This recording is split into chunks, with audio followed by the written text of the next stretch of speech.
It's great to see everybody here this morning.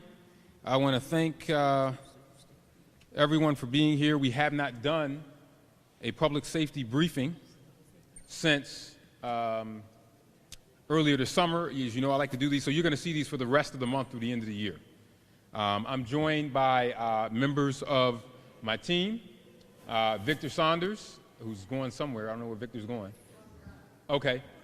Oh, Victor's going to the other side. Victor Saunders. Mike Soretto, Director of 911, Ms. Sierra, who's our PIO from the Rochester Fire Department, my emergency manager, Fred Ryan, Commissioner of Neighborhood and Business Development, Dana Miller, Zeke Tukes, Office of Violence Prevention, leads our Pathways to Peace efforts and all of our violence reduction efforts, Chief Villa, filling in for Chief Napolitano, Corporation Counsel Patrick Beef, Chief Dave Smith. I got the whole Calvary here today. Commissioner Shirley Green, Department of Recreation and Human Services. Aaliyah Hinton-Williams, our crisis service areas and PIC. Our Commissioner of the Department of Environmental Services, Rich Perrin, and Special Advisor to the Mayor on Violence Prevention, who I mentioned before, Victor Saunders. I want to thank you all for coming here, and I want to thank my team for working with me to make sure we keep the community informed about our progress on reducing gun violence and improving public safety. So we're here today to provide an update on those items, and you will hear from some of the folks that are here today. And this assembly provides a visual demonstration that public safety and violence prevention remains an all hands on deck here at the City of Rochester. Nobody here says, it's not my job. When it comes to public safety, it's everybody's job, because every department in City Hall has a role to play in our strategy of prevention, intervention, suppression, and accountability. It's everybody's job, and it's everybody's highest priority. As you've heard me say, we are working to create a safe, equitable, and prosperous Rochester by inspiring hope and delivering on opportunity. Before we go any further with this update, I want to make one thing very clear. We're going to be talking a lot about the numbers today, but these numbers are not the goal. They're measurements of progress toward that goal of making Rochester a safer city. Again, we're going to be talking a lot about numbers today, but the numbers are not the goal. They're measurements of progress toward that goal of making Rochester a safer city. A city is only safer, a city that not only is safer, but feels safer. That's what we want. Because when it comes to public safety, as I've learned anything in this job in the last 2 years and 9 months, is that perception is just as important as reality. There is not a day that goes by that I'm not reminded of the human suffering that lies beneath these numbers. They keep me up at night. And I personally know many of those who have been affected by gun violence and have gotten to know many more in the aftermath of many of these incidences. That's why it matters to me. I got a political science degree. I've spent a lot of time in public service, but I can tell you that there is nothing in a textbook or nothing that any of you would write about or get on the news and talk about that prepares you for what it's like to talk to mothers and fathers of murder victims or victims of opioid overdoses or fatal hit and runs or all types of other heinous acts that I've seen. Some of the most heinous crimes that have happened in this city, I've seen and I've talked to people about. But these numbers do serve as a valuable purpose because they tell us whether our strategies to reduce gun violence are working. And today, I am pleased to say the numbers are telling us that one critical component of that strategy is working. The gun violence state of emergency that I declared 2 years ago. We will never be satisfied with any level of gun violence.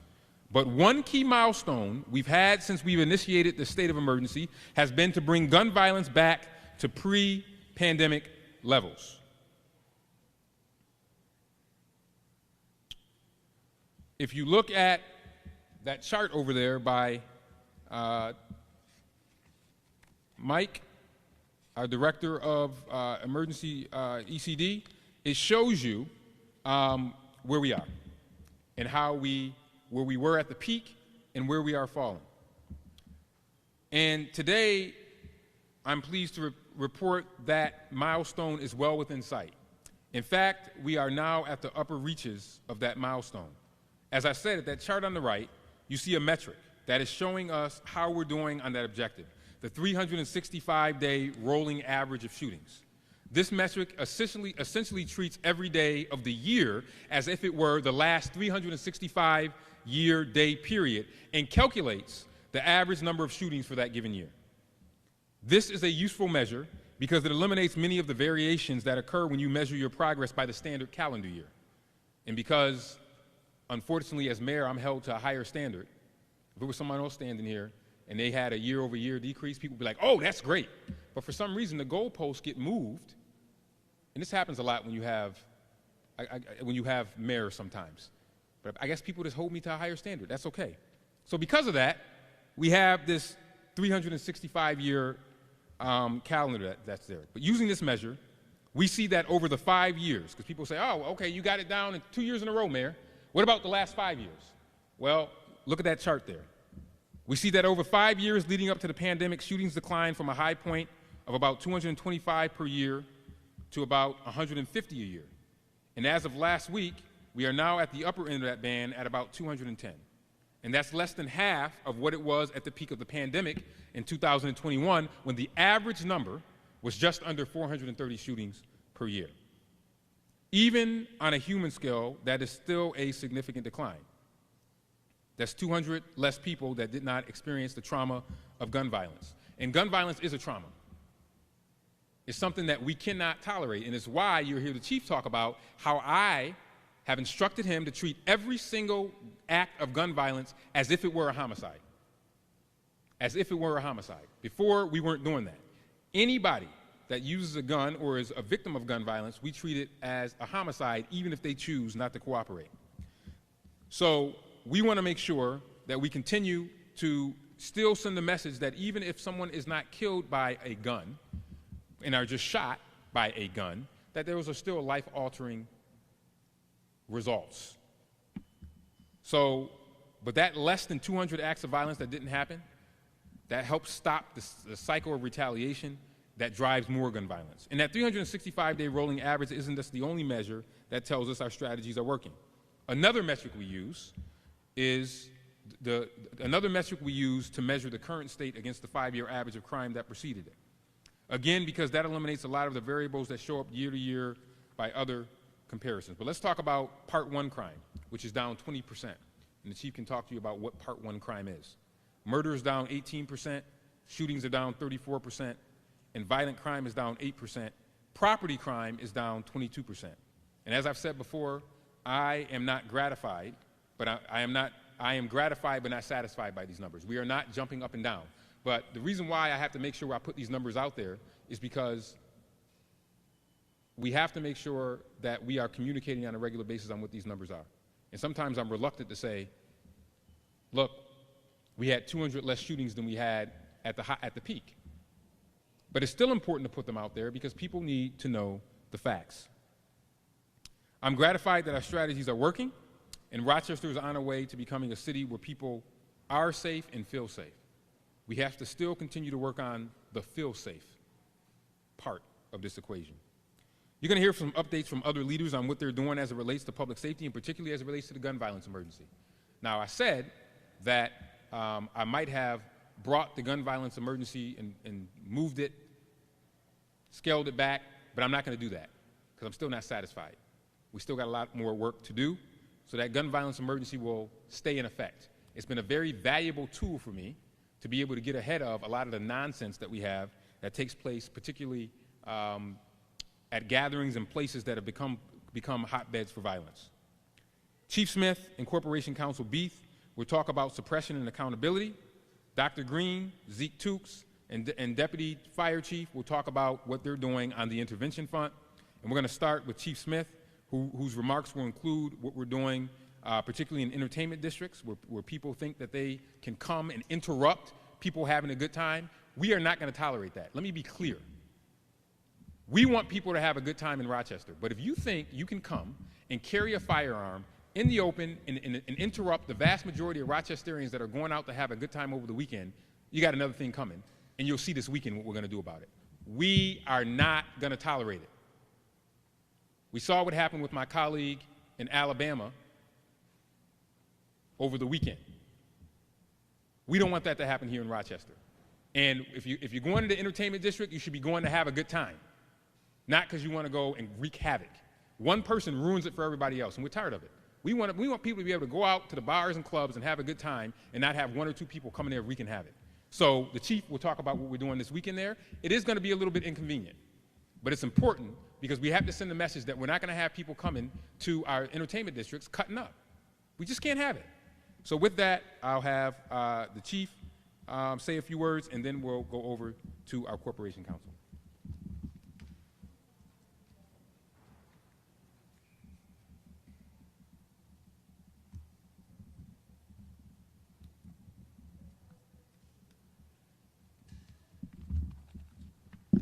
Chief. Thank you, Mayor. First off, I would be remiss in my job as Chief of Police if I did not call everyone's attention to the tragic death in the line of duty of Oswego County Sheriff's Deputy Kaylee Campbell yesterday. Our thoughts and prayers are with her family and our family in Oswego County. So where to start for the public safety briefing? So many good things, so much going on as a department, it's hard to capture in a brief presser like this. By the numbers, currently we are at 156 shooting victims compared to 234 at this time last year. We've had 211 shooting victims in the last 365 days, which, as the mayor said, is our lowest 365-day mark since July of 2020.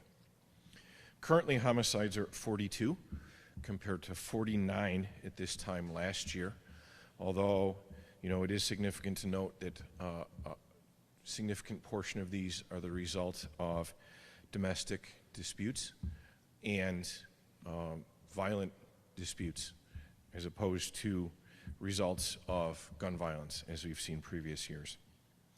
So how have we been reducing these numbers? Well, we've been getting guns off the streets. Year to date, we've gotten 573 firearms off the streets of Rochester, including 55 ghost guns, which, as you know, are guns that are manufactured and do not have serial numbers, cannot be registered. We are holding those that commit violence in our city accountable. This year alone, we have made over 750 arrests for criminal possession of a weapon-related offenses. Currently, we have a 75% closure rate for our homicides, with several additional arrests forthcoming. Our non-fatal shootings unit, again, our pilot program that we started last year in partnership with the district attorney's office, has led to more than a 25% closure rate in cases that we've partnered on. And again, before this initiative, we were at about 10%. So where do we go from here? Well, as the mayor mentioned, the East End Entertainment District continues to be an issue. We've been working extensively with property owners in the area to make it a safe place that it needs to be so people can go and have a good time. This weekend, we will be using the gun violence emergency. We will have an increase in officers and security personnel, and access to the area will be restricted to those 21 and over only. Our violence prevention section, again, which we started last year as a result of our reorganization, has partnered with New York State for another new initiative, the Group Violence Intervention Program. We will be working with intelligence-based data not only to target specific individuals, as I've talked about before, but we're going to work towards targeting groups that are bringing organized violence to our community. Again, that is the Group Violence Intervention Program. This also includes utilizing the powers of the federal government to continue bringing federal charges against the most violent offenders. Currently, there are still over 51 offenders in the county jail being held under federal charges. We're going to continue to build our relationships with our community. Just last week, we became one of, if not the first, police agency to bring an HBCU Classic football games to the city of Rochester. Deputy Chief Stith and his staff organized a series of community building events for the Weekend of Hope that brought thousands of residents together, which culminated in the Frederick Douglass Classic football game on Saturday. Around 7,000 people attended and watched 2 HBCU schools battle it out right here in Rochester. This was brought to our community by the Rochester Police Department in partnership with our sponsors, City School District. Far too many people I can mention here, but again, I can't say enough, it was Chief Stith's idea that he brought to the forefront. We recognize that we have to partner with our community to solve crime, and events such as these are an unprecedented step toward building these relationships. We can't solve crime alone, as I've said many times, nor are we going to arrest our way out of the problems that our city faces. We need the trust and the help of our community, and these events were a giant step in the right direction. I messed you up, sorry. Thank you, Chief. And just let me say, one of the things I will say is, you heard the number of arrests that we've had as it relates to criminal possession of a weapon. We need those cases to be adjudicated faster. So I got some problems with that, but that's for another press conference.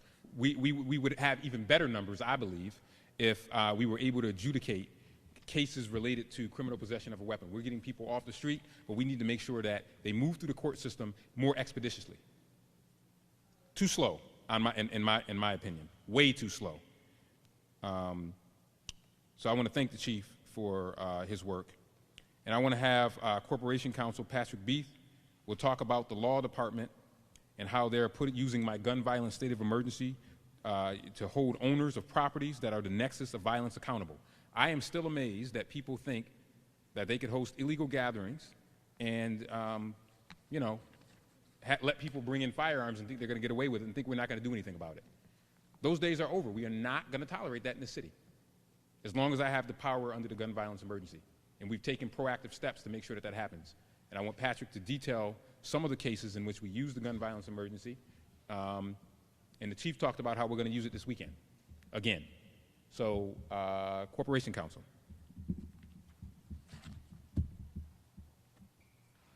Thank you, Mayor. As the Mayor said, gun violence numbers are improving, but we still have a gun violence emergency in this city.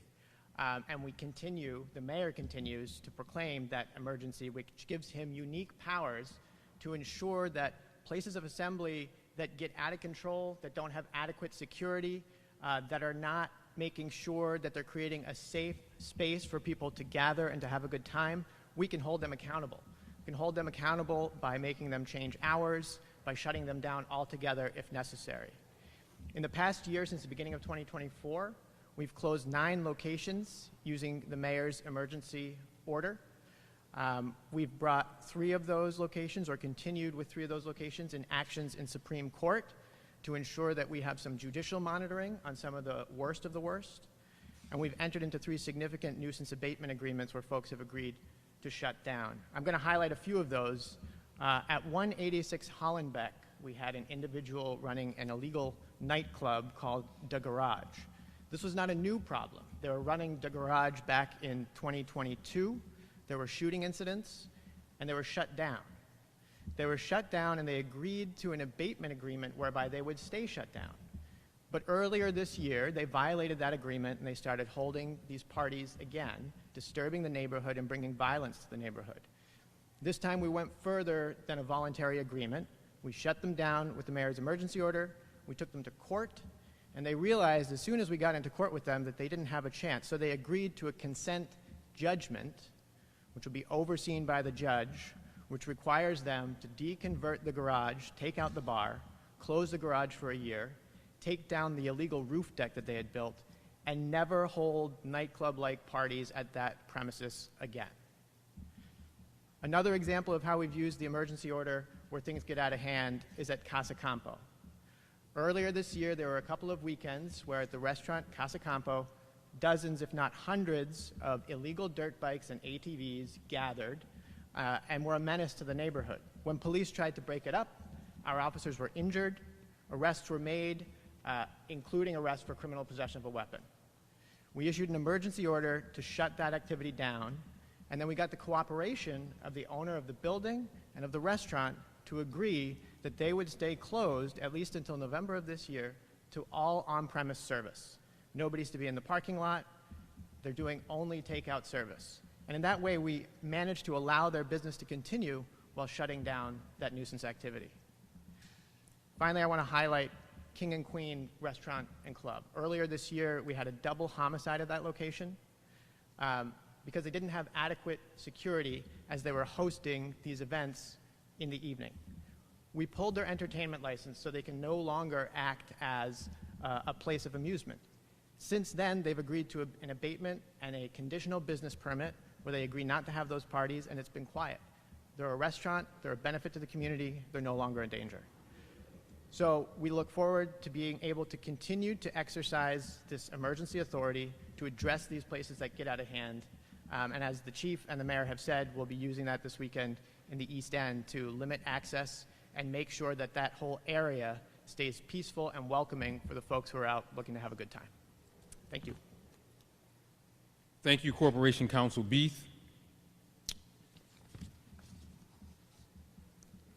In many cases, the differences between a shooting and a homicide can be a matter of minutes or a matter of inches. And that's because for every shooting that happens, our firefighters are among the first on the scene to provide the life-saving measures that prevent many of these incidences from becoming homicides. Deputy Chief Villa is here to tell us and to tell you more about the training and equipment that enables the Rochester Fire Department to provide this element of our violence reduction and prevention strategy. Chief. Thank you, Mayor. The Rochester Fire Department plays a critical role in responding to gun-related injuries, demonstrating its commitment to public safety and incident stabilization. The department has consistently implemented industry-standard practices proven to increase survivability rates of these high-stakes and stressful situations. Our firefighters are fully trained and equipped to perform essential life-saving interventions, including wound packing, tourniquet application, and the use of occlusive dressings to manage life-threatening injuries. The Rochester Fire Department and its ambulance providers value its partnership with the Rochester Police Department, who ensure a scene safety so our personnel can tend to these patients at these incidents. These measures provide patients with the best possible chance of survival. Thank you. Thank you, Chief Villa, and thank you for all that the fire department does. They are literally sometimes the first on the scene to help stop, literally to stop the bleeding and making sure people survive their injuries. So I thank you. Now we're going to move on to the work that's taking place in the Department of Recreation and Human Services to reduce violence through our prevention and intervention. But I first want to note the presence of the commissioners of two other departments that are an important part of public safety through violence prevention and intervention by delivering equity and prosperity to our residents. Commissioner Dana Miller, Commissioner of the Department of Neighborhood and Business Development, and Rich Perrin, the Commissioner of the Department of Environmental Services. These two departments are making significant progress to build pride in our neighborhoods, which is an important element of the three-legged stool of a safe, equitable, and prosperous Rochester. We're going to be making some exciting announcements on those fronts in the coming weeks, including work that will get neighbors more involved in the success of their neighborhoods and expanding home ownership and support for small landlords, so stay tuned for that.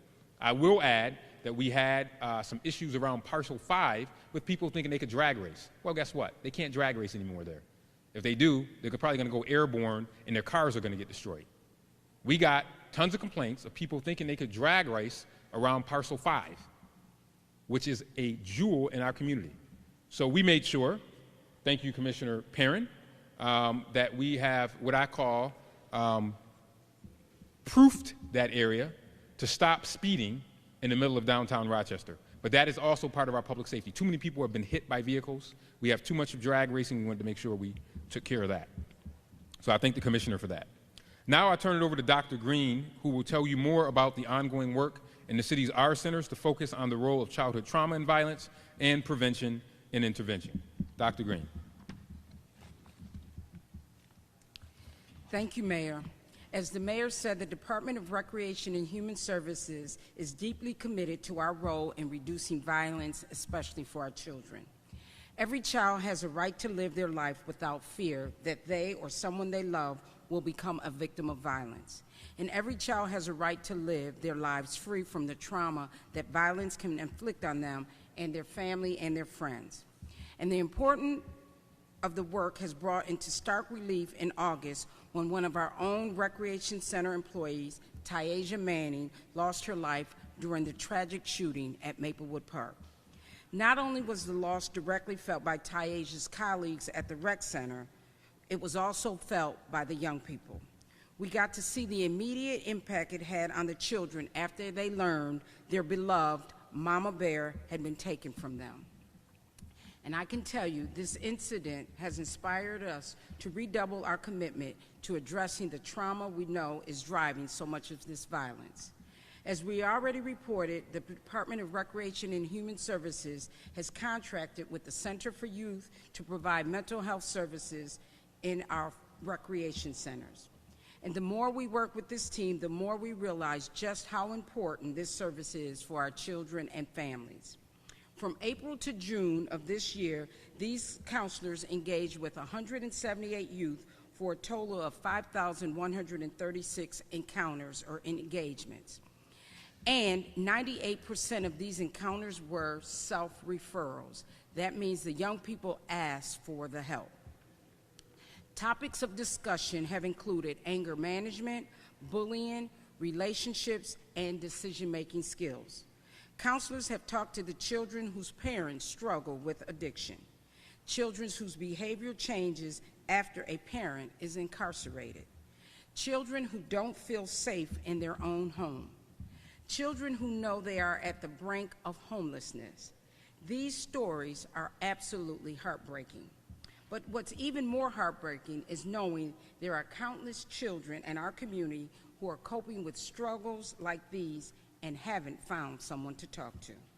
My staff and I are grateful for this opportunity to help the children we serve in such meaningful ways. This truly is God's work, and this is just one part of our overall plan to support our children. As the mayor often says, the best way to keep a child out of trouble is to give them a job and teach them how to put money in their own pocket and savings account. That's what we did this summer for almost 500 youth through our Summer of Opportunity, through our Rock MBK My Brother's Keeper program, and our Youth Voice One Vision programs. And we're continuing to evaluate the programs we offer at the rec centers to make sure they remain relevant and interesting for all children. This isn't just about fun and games. It's fun and games with a modern twist. Fun and games geared toward positive growth and development of the child. We adopted an outdoor Bill of Rights to make sure children have the opportunity to explore their natural environment. We offer skateboarding classes because a child with a skateboard can make new friends wherever they go. We have art classes and cooking classes. We have robotics teams and dance teams. And just this week, City Council approved our request for funding to bring esports into the recreation centers with a team in every location. This is going to attract a whole new group of young people and bring more young people into the recreation centers, where they'll be exposed to more opportunities to learn and grow than they can possibly imagine. It can be painful to see what some of our children in our city have to deal with. That's why my staff and I have learned to celebrate our successes whenever and wherever we find them.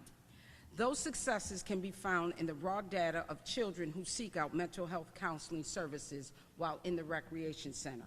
Or they can be found right in our email inboxes with notes like the one I received last week from a mother of one of the children we serve. And this is what she said. My son has been attending different classes run through the recreational centers for about 2 or 3 years. He actually learned how to ride a two-wheeler bicycle at a lesson. As a mother and resident of the city, it is nice to be able to put him into things like soccer, basketball, skateboarding at no cost to me. Thank you for offering these things to the children in Rochester. To this mother and every other parent who entrusts their children to the recreation centers, I say, you're welcome. The pleasure is all ours. Thank you for this opportunity to tell you about the wonderful things at the City of Rochester's recreation centers. Now I'll turn it back over to Mayor Evans. Thank you, Commissioner. It's prevention, intervention, suppression, accountability, And you know, this esports thing we are very, very excited about. We think Rochester could be on the map for esports. I won. I beat a kid pretty good in the Madden game at my second Madden tournament that we had a couple of weeks ago at Jackson R Center. But we have some good gamers in this community, and it gives them the opportunity to really do it in a fun environment, but also they're learning skills. So esports, stay tuned for that. I want Rochester to be the mecca for esports, and that starts when they're young. And that's a preventative effort, because all those kids that were participating in that tournament, that meant that they weren't hanging out getting into trouble. They were meeting new friends and playing in a tournament where they got some great projects, where they made great progress on their game and got some nice prizes. Now Zeke Tukes, the director who's in our Office of Violence Prevention, and particularly around, he oversees our Peace Collective and Pathways to Peace and Advanced Peace, will come and talk to you about the work that is taking place amongst those programs. And you may have heard earlier in the summer, later in the summer, towards the end of the summer, we talked about our school-based program and how that was going to be expanding, and Zeke gave an outline on that. He is now here. He can give you an update on that piece. Mr. Tukes.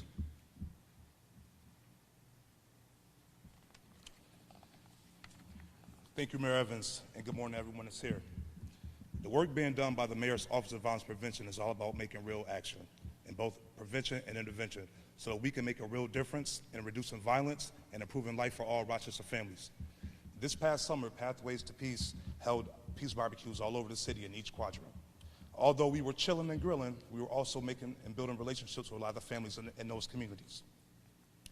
We also hosted late night basketball, where we were giving our young people something positive to do while staying safe and off those streets during those late night hours.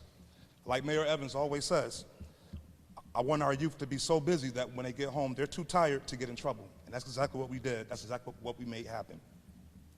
As we embark on a new school year, Pathways to Peace has launched a new proactive case management outreach program that's based inside of our city schools. We now have 9 Pathways to Peace workers that are across 9 schools, focused on helping our students who need the most support. Our school-based staff are inside these schools doing everything they can to make sure our students succeed. Our staff are keeping track with school attendance and making home visits when they don't see the kids to make sure they're coming to school to encourage them to stay in class. Holding workshops on leadership, conflict resolution, and essential life skills, all those skills that we know that will help them be productive adults. Staying in constant contact with parents and guardians to discuss students' progress, as well as talk through any concerns they may have. It's important that we celebrate those milestones and those successes that they have. We are also in the schools partnering with teachers, counselors, and administrators to build those support plans for each student. Also advocating for students in those school meetings that we know a lot of our students may need the most support. The Mayor's Office of Violence Prevention is also pushing forward with our Advanced Peacemaker Fellowship. This program focuses on those in our community who may be at the heart of violent activities, encouraging them to make better choices and live a more positive lifestyle. These fellows, as we call them, they receive care mentorship, employment support, cognitive behavior training, support with groceries, transportation to their appointments like interviews, the list goes on.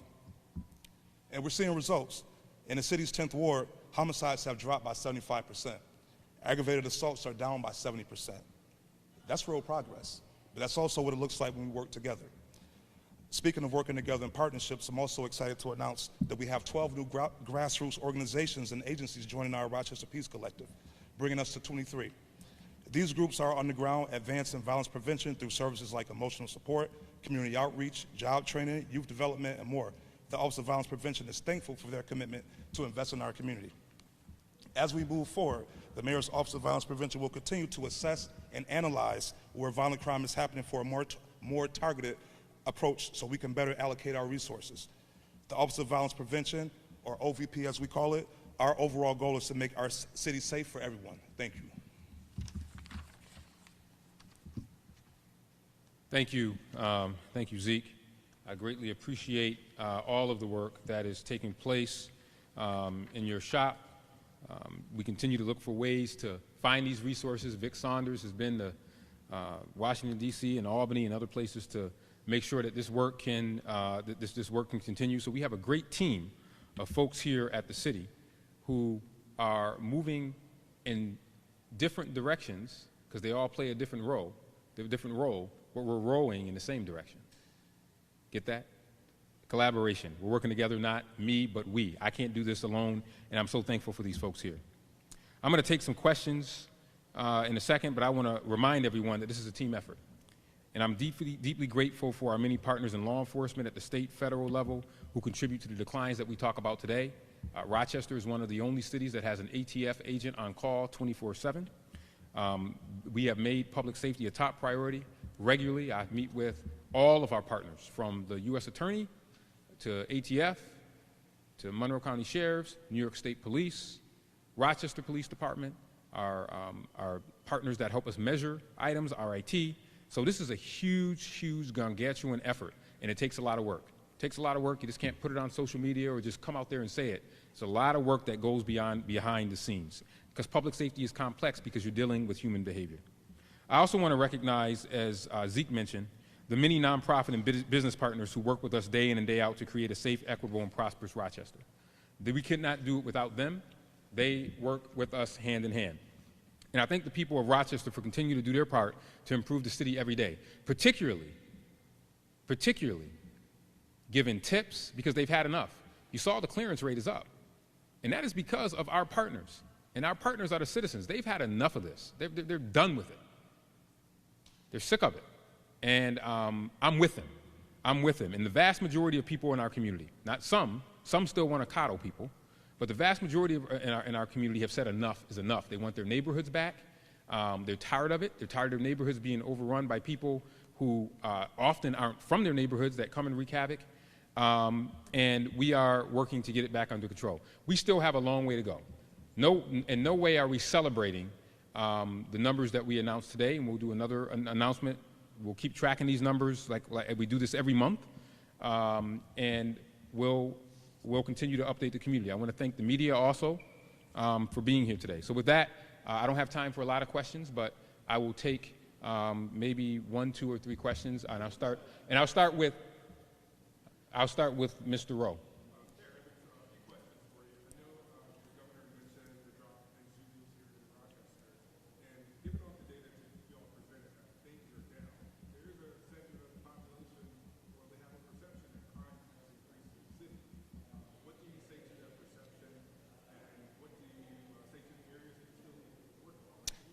Yeah, I think we always need to continue to work, and we have to let people know that this is always a work in progress.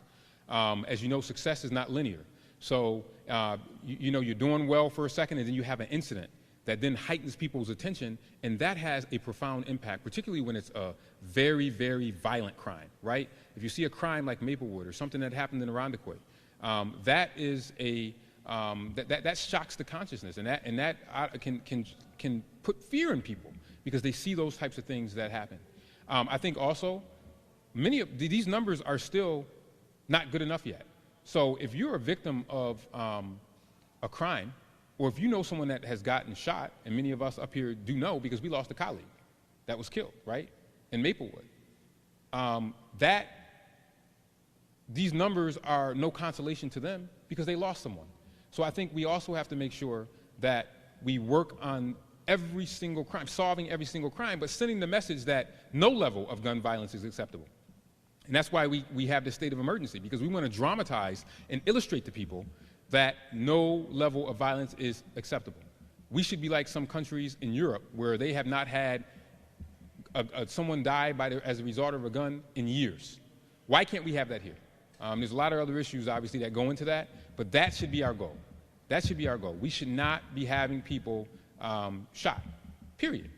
And if you look at some of the videos, some of it is just so cavalier. Two groups walk next to each other. Their words are exchanged, and they start shooting at each other. That is something that we can't accept, because it endangers innocent people, and more importantly, it endangers people's lives, because they're going to end up either dead or in jail. And that's what we want to try to be able to stop. But we think that this strategy will allow us to continue to improve. So we still have a long way to go. So if a person knows someone is a victim of crime, they're going to see these numbers and they're going to say, well, yeah, but it still affects me. And we have to remember that. And that's why you can't declare victory. You can't declare victory. And to show you that I'm not declaring victory, it's why I continue the gun violence state of emergency. Yes?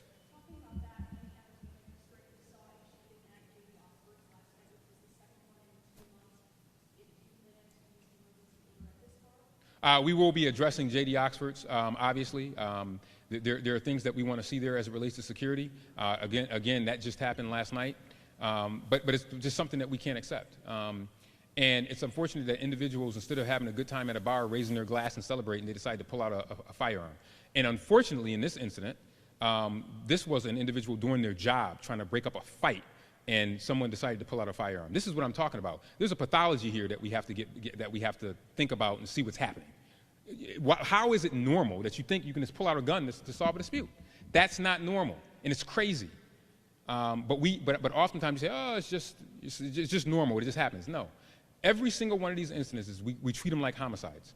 And I believe that's how we're going to be able to drive down gun violence. But we also have to figure out why people feel so comfortable to think that they can just carry an illegal gun. And mostly all of these shootings that we see, by the way, almost all of them are with illegal firearms. We got to figure out that piece.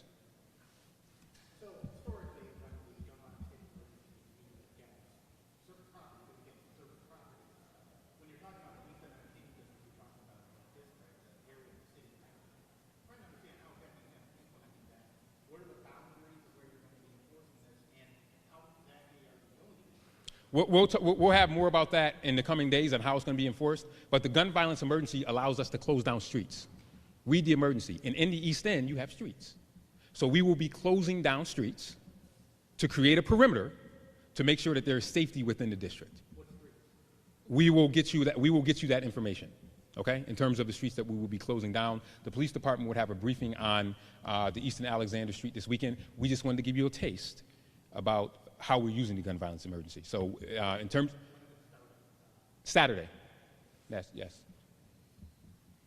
You're good. Anybody else? Yes.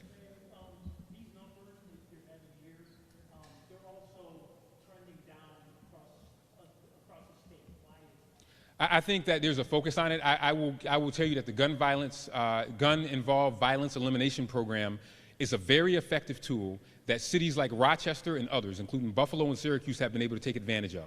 That is a very effective program that has really gotten its sea legs and has been critical in terms of driving down those numbers. I think the chief will attest to that. But I think also in Rochester, there is a coordinated collaboration amongst community-based organizations that are working very closely together, as well as partners at all levels of law enforcement.